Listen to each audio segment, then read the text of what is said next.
ng pangungusap, pasalaysay, patanong, pautos, pakiusap, at padamdam.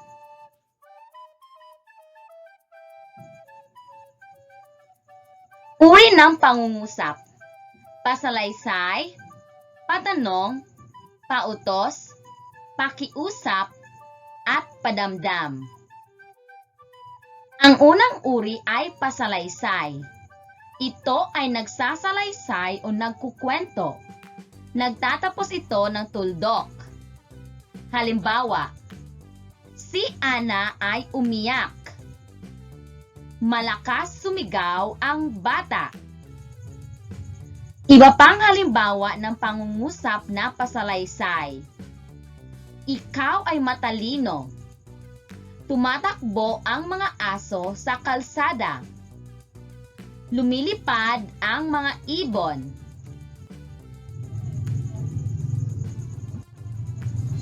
Ang ikalawang uri ng pangungusap ay patanong. Ito ay nagtatanong.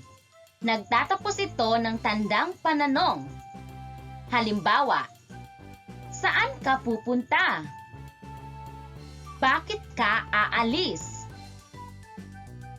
Iba pang halimbawa ng mga pangungusap na patanong. Kailan ka babalik? Ano ang pangalan mo? Sino ang mga magulang mo? Ang ikatatlong uri ng pangungusap ay pautos. Ito ay pangungusap na nag-uutos. Nagtatapos ito ng tuldok. Halimbawa, itapon mo ang mga basura. Umupo na kayo mga bata. Iba pang halimbawa ng mga pangungusap na pautos.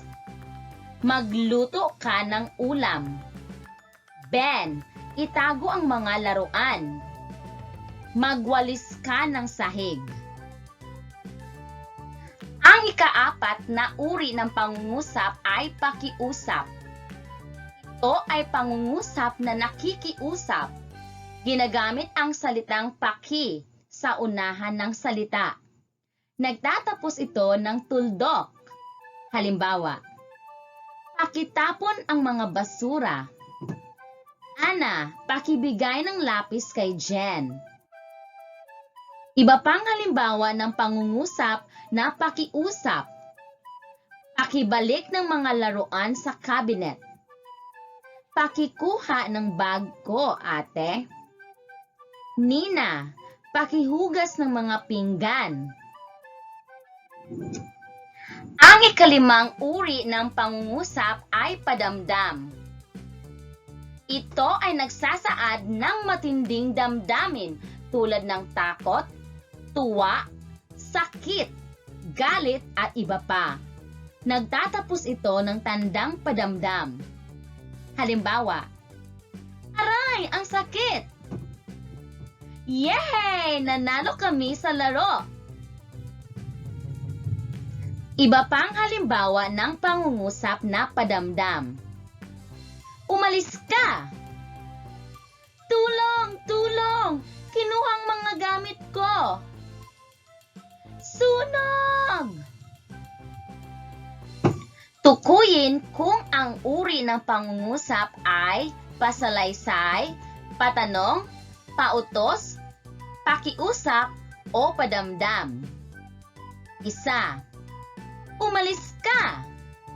Ang tamang sagot ay padamdam. Dalawa. Pakitapon ng basura, Jen. Ang tamang sagot ay pakiusap. Tatlo. Sumasayaw si Ana. Ang tamang sagot ay pasalaysay. Apat. Yay! Nanalo tayo sa laro. Ang tamang sagot ay padamdam. 5. Anak, pakihugas ng baso. Ang tamang sagot ay pakiusap. 6. Magwalis ka ng sahig, anak. Ang tamang sagot ay pautos.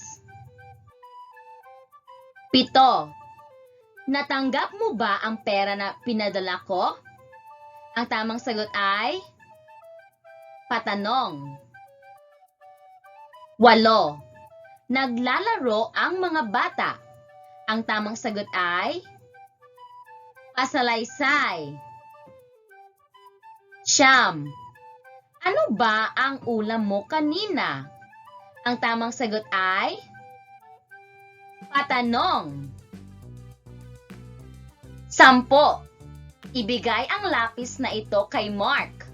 Ang tamang sagot ay pautos.